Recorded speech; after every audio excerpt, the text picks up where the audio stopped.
자, 오늘 기자수첩 변상욱대 기자 뭐 가지고 오셨어요? 예, 지난 10월 10일 부산 형제복지원 사건 피해자들이 증언대회라는 걸 가졌습니다. 부산 형제복지원 사건. 아, 참 오랜만에 듣는 이름인데요. 나이가 40대 이상은 돼야 그래도 어느 정도 그림이 그려지실 건데 강제 수용, 감금, 폭력, 강제 노역의 지옥으로 알려졌던 부산 형제복지원 사건이죠. 영화로 따지면은 쇼생크 탈출을 떠올리시면 비슷할 겁니다. 예. 온 국민을 충격에 빠뜨리고 폐쇄된 지 26년이 지났습니다. 그런데 26년 만에 피해자들이 드디어 모습을 드러내면서 증언대회를 가진 거죠. 26년 만에. 예, 당시 수용자가 한 4천 명까지 갔거든요. 예. 저도 26년 전에 형제복지원 피해자들을 취재를 다녔는데 예. 정말 7, 8시간을 매달려서 한마디만 해달라고 그래도 그 너무나 처참했던 기억을 떠올리고 싶지 않으니까 저한테 정말 잘해주고 대접을 해주는데도 그 말만큼은 안 합니다. 그러니까 뭔가 한마디 하면 그 당시에 엄청나게 맞았던 기억 뭐 그렇죠. 이런 거 트라우마가 있으니까 그렇습니다. 입을 못 열다가 26년 만에 피해자 증언대회가 열린다는군요. 그래요. 예, 부산 형제복지원. 그 당시 설명을 좀 해주시는 게 좋겠네요. 그러니까 노숙자 강제 수용 시설이라고 보시면 됩니다. 1975년부터 1987년까지 12년 동안 세워졌던 곳이고요. 이 부산 형제복지원에서 불황인을 선도한다는 명목으로 장애인, 고아, 노숙인들을 불법 감금했고 강제 노동을 시키고 갈취하고 여성 수용자들은 강간은 뭐 보통 일이었고 폭행으로 숨져온 사람도 부지기수입니다. 형제복지원에서 자기네가 발표한 사망자 수가 513명입니다. 자기네가 발표한 게. 그러니까 사실은 이런저런 이유로 숨져간 것들에 대해서 많이 감췄겠죠. 당시 원장은 박인근이라는 인물이었는데 그 사람은 그저 횡령죄로 가볍게 처벌을 받고 끝났습니다. 그 횡령이 그때 12억 원이었는데요. 12억 원이면 지금 한 150억에서 200억 정도 되는 액수입니다. 어마어마하네요. 그래요. 그리고 나서는 결국은 이제 뭐 무기징역해야 할 범죄 정도 되는 이런 범죄가 사실은 사형죄도 가능했을 건데 다 밝혀낸다면 무기징역으로 넘어가는 게 10억 이상은 무기징역입니다. 그러니까 재판 과정에서 검찰이 살살살 줄이더니 7억 원으로 줄였죠. 그래갖고 유기징역에서 줄고서 징역을 겨우 2년 반 살고 나왔습니다. 왜 이런 일들이 벌어지는 거죠? 방송인데 제가 이런 말하면 뭐합니다만 뭐 간단한 겁니다. 다들 받아 처먹었으니까 이런 일이 생기는 거지 뭐 별일 있겠습니까.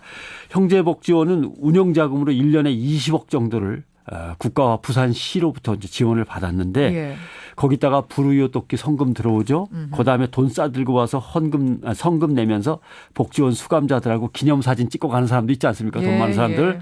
그런 돈까지 해서 아무튼 엄청난 돈을 갖다가 벌어들였습니다. 그러니 그 돈이 결국 어디로 갔겠어요? 다시 비자금이 되어서 권력자들한테 갔겠죠. 전두환 대통령한테 훈장만 2개 받았습니다. 이 사람. 그래요. 그리고 전두환 대통령이 이 사람이 구속됐을 때 하신 말씀이 있어요. 뭐라고? 훌륭한 사람인데 그런 사람 덕분에 거리에 거지도 없고 참 좋아졌는데 이런 말을 남기셨다고 구속이 하죠. 됐는데 이런 얘기를 했다고요? 그렇습니다.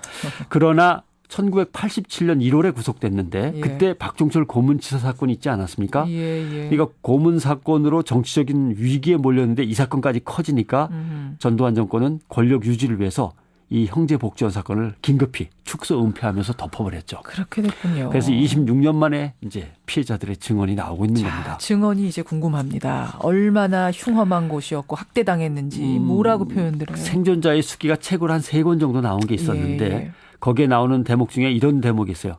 나는 개였고 소였다. 이 말이 그냥 딱 맞습니다. 복지원이라고 간판이 붙었는데 편제는 군대식으로 편제를 했습니다. 1소대, 2소대, 3소대 이런 식으로. 국을 주는데 맹물에 선지하고 소금만 들어있습니다. 쓰레기 채소로 담근 김치, 썩은 생선구이 이게 반찬입니다. 쓰레기 채소는 어디서 갖고 왔냐면 경남 김해 그 들판에 널린 배춧잎하고 무 쪼가리를 주인들한테 공짜로 얻어가지고 온 겁니다. 그야말로 쓰레기네요. 선지는 부산 지역 도축장에서 나오는 선지를 긁어 모아다가 공짜로 얻어다가 또 끓이는 거고 사실 도축장에서 이렇게 핏덩어리 흘린 거는 산업 폐기물입니다. 그걸 갖다 긁어 모아가지고 사람들한테 국으로 먹인 거죠. 그러다 보면 탈출하려는 사람들도 있었을 텐데. 그럼 뭐 다시 잡혀갖고 엄청나게 얻어맞고 들어오죠. 왜냐하면 탈출해도 밖에서 나돌아다니면 저런 녀석이 왜 형제복지원에 안 가 있고 여기 있어 하면서 경찰들이 또 잡아다가 체포를 해갖고 또 갖다 놓으니까. 심장병을 계속 앓고 있는데 약은 감기약만 계속 먹은 거고요. 이러니까 다들 죽죠. 그런데요. 죽은 사람의 시신을 300만 원, 500만 원 받고 의과대학의 해부학용으로 팔았어요? 팔아 넘긴 것이 나중에 또 밝혀졌죠. 세상에. 여기 또 중노동을 매일 시키는데 중노동에서 들어온 수익은 원장의 배를 채운 거죠. 예. 형제복지원이 나중에 폐쇄되지 않았습니까? 예, 그랬겠죠. 또 집으로 돌아가는 게 또 문제입니다. 그게 무슨 말씀이세요? 복지원에서 나와서 갈 곳도 없고 일할 거리도 없는데 어떤 사람은 부산에서 매일 헌혈차에 가서 피를 뽑고 거기서 주는 빵으로 끼니를 때웠고 아, 돌아가라고 하는데 이제 돌아갈 갈 곳이 곳도 없는 없는 거죠. 사람들. 어릴 때 잡혀온 아이들은 커서 돌아가려고 하니까 집이 어디로 갔는지 식구가 어디로 갔는지 흔적도 없고 뭐 이런 예. 거죠. 그리고 너무 오래 갇힌 채 굴종하고 굴복하면서만 살다 보니까 예, 예. 사회생활에 도저히 적응이 안 돼서 그럴 수도 있겠네요. 결국 다른 수용시설에 가서 저 여기 그냥 있겠습니다 하거나 아니면 노숙인으로 그냥 평생을 살아간 거죠. 예. 예.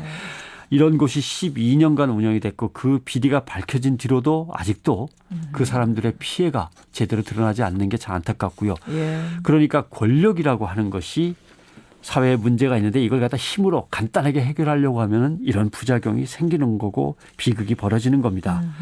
민주주의가 다수결이 맞습니다만은 다수의 이익을 앞세워서 소수를 짓밟고 지워버린다는 게 얼마나 큰 불행으로 다가오는가. 예. 이 문제를 갖다 우리 한번 곰곰이 생각해 보고요. 아마 이것이 곧 영화로도 만들어진다고 하고요. 그래요. 네. 또 보고서가 또 나올 겁니다. 그때 네. 좀 많은 관심을 가져주시고 또 다른 사회복지법인에서 이러한 부작용이 없는지도 면밀히 살펴봐 주시고 특히 이제 국정감사 시작입니다. 예, 예. 부산시 국정감사에서 이 얘기를 국회의원들이 얼마나 잘 다루는지 면밀하게 다루는지 한번 지켜보겠습니다. 그래야겠습니다. 부산시 국회의원들 긴장해 주시기 바라고요. 만약에 여기서도 제대로 안 다뤄진다 그러면 국회의원들 다 바꿔야 됩니다. 부산 형제복지원 사건 여러분도 잊혀졌던 그 이름 관심 가져주십시오. 수고하셨습니다. 고맙습니다.